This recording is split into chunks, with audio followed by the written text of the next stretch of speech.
The Nissan Kicks is affordable, but is it worth buying? Let's find out.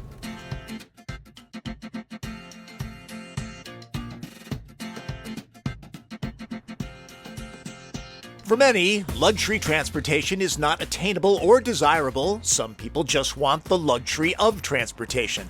The average new vehicle costs over $40,000 these days. Not the Nissan Kicks. The base price is half that, $20,700, and yes, that's with shipping. For 2021, the design gets an update, and there are new paint colors like this Scarlet Ember tint coat. And between standard active technology and a cabin stuffed with 10 airbags, it's highly rated when it comes to safety, just what bargain shoppers are looking for. The alternative is a used car, but not everybody's good at buying those. It's easy to end up with a lemon. I think we all know people who've done that. With a new car, you know exactly how it's been treated and serviced, plus there's a factory warranty. If you're a single parent that needs something reliable, new might be the way to go. Respect yourself and steer away from the base S model with plastic wheel covers. At least pony up for the SV that adds 17-inch alloys, a somewhat configurable gauge cluster that's actually helpful, a larger interface screen, and adaptive cruise control for just $1,800 more. Rear disc brakes instead of drums, too. I'm driving a fully stuffed SR that's $27,000, but pro tip, eliminate stuff like the $460 lighted sill plates, $575 for the ambient light package, $435 crossbar package, and two-tone paint for $595. You'll miss nothing. And who needs $495 black wheels? Yes, on the $1,200 Premium Package Plus, though, I don't name these things, people. It adds heated synthetic leather seats, a heated leather-wrapped wheel, Wi-Fi connection to emergency services, and an upgraded 8-speaker Bose system with an ultra-near-field headrest for the driver that has adjustable spatial quality to it. Sorry, passenger, not for you. The SR and Premium Package combo is the Kicks sweet spot, retailing for $24,340. I've driven an A-Class Mercedes with options totaling close to that. Consider Kicks to be the hatchback version of the Versa sedan, meaning it's powered by a 1.6-liter naturally aspirated four-cylinder with 122 horsepower and 114 pound-feet of torque to move this 2,700-pound machine.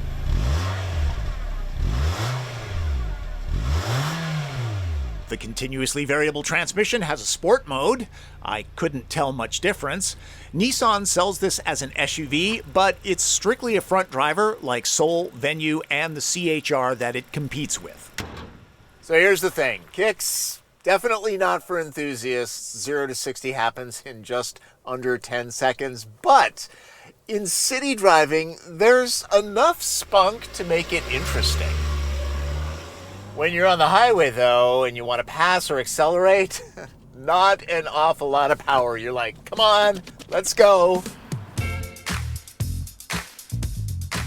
With a few passengers aboard, climbing San Francisco hills would be entertaining, at least for people outside watching.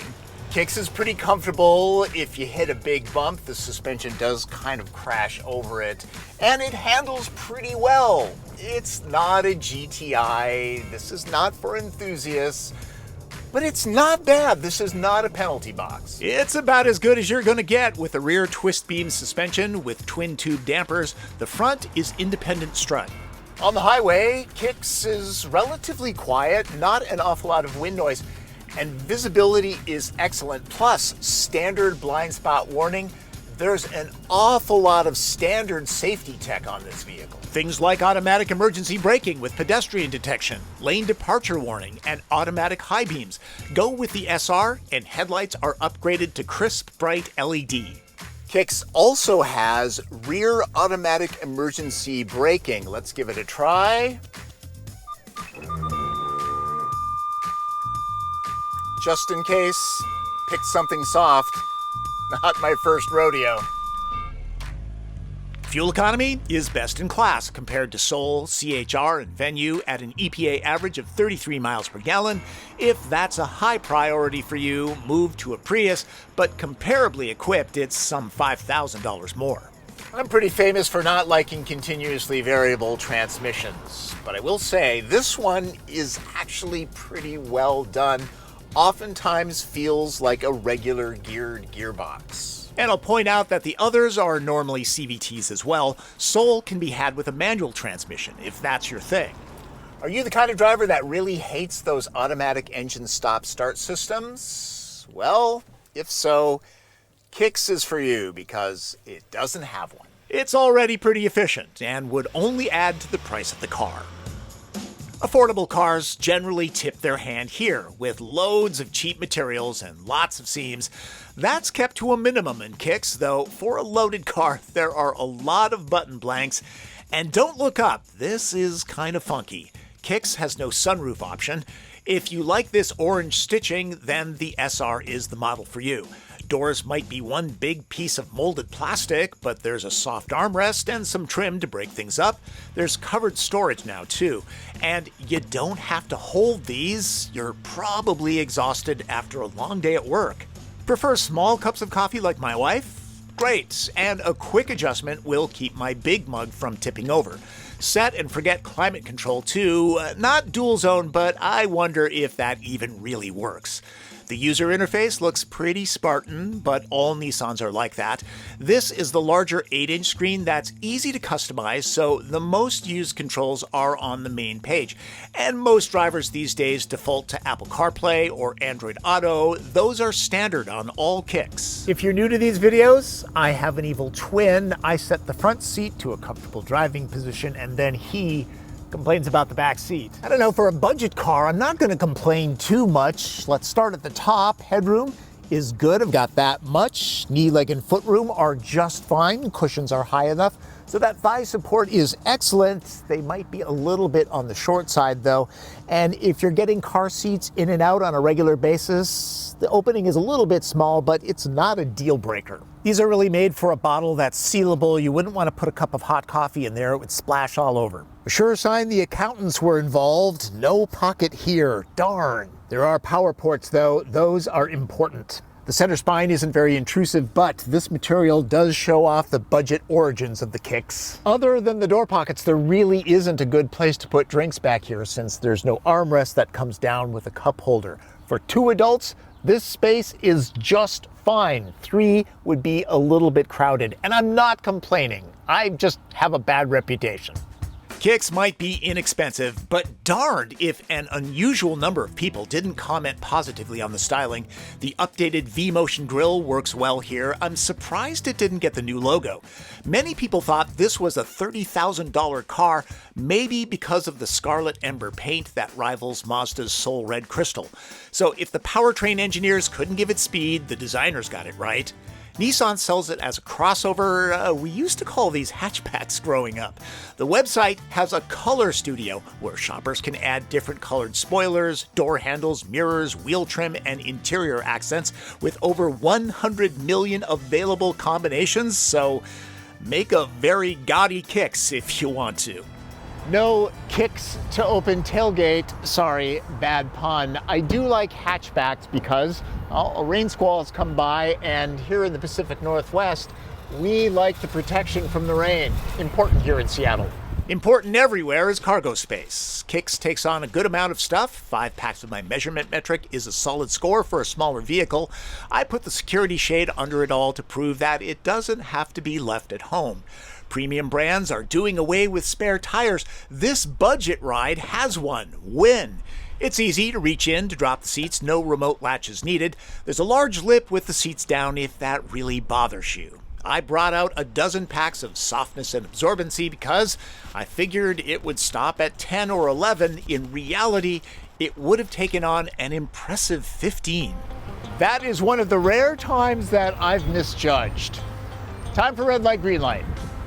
Green light. Effectively loaded for $24,300, the roomy, stylish, comfortable, and drivable Kicks is one of the best values on the road.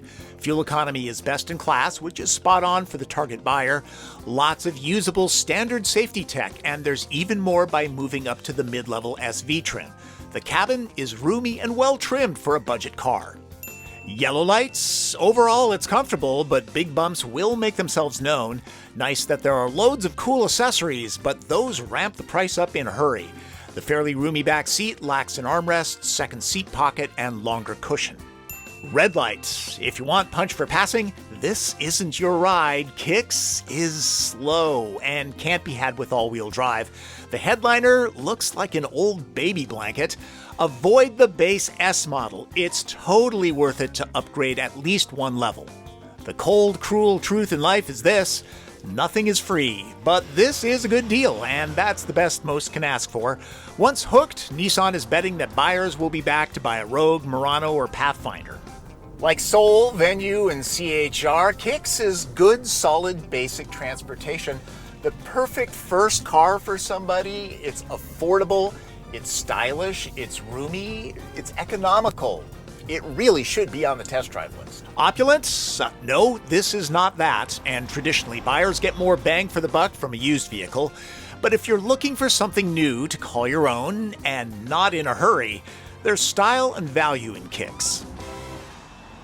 I'm big on people getting a good deal with off-lease vehicles, but at the moment, prices have risen so dramatically, it's harder to justify going that route. And there's some chatter in the industry that affordable vehicles like Kicks won't be as much of a thing in the coming years because manufacturers are chasing higher tiers. They just don't want to be saddled with the budget brand image. Affordable cars will simply be used cars, or pre-owned, if that makes you feel better.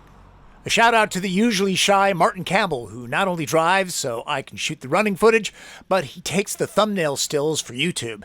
Driven is a passion project for us. We could shoot in our own neighborhood, but we search out nice places like this, with a great view of both Bellevue and Seattle. Would be nice to have a house here, huh? I'll remind you that I have a price quote service now, and whether you use mine or use somebody else's, I really don't care. I just want you to not pay too much for the car that you buy. Things are getting weird out there, especially with the chip shortage, and Kicks is affordable, but you never really know until you shop the competition and get real world pricing, what you're actually going to pay for the car. And check out the competition. This is an investment that you're going to have for years. For example, Soul is kind of the one to beat in this class, but not everyone likes the boxy design.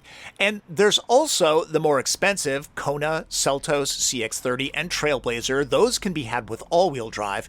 I try not to date my vehicle reviews with something like the chip shortage, but it looks like it will continue for the foreseeable future. The car buying process is going to be a little different for a while.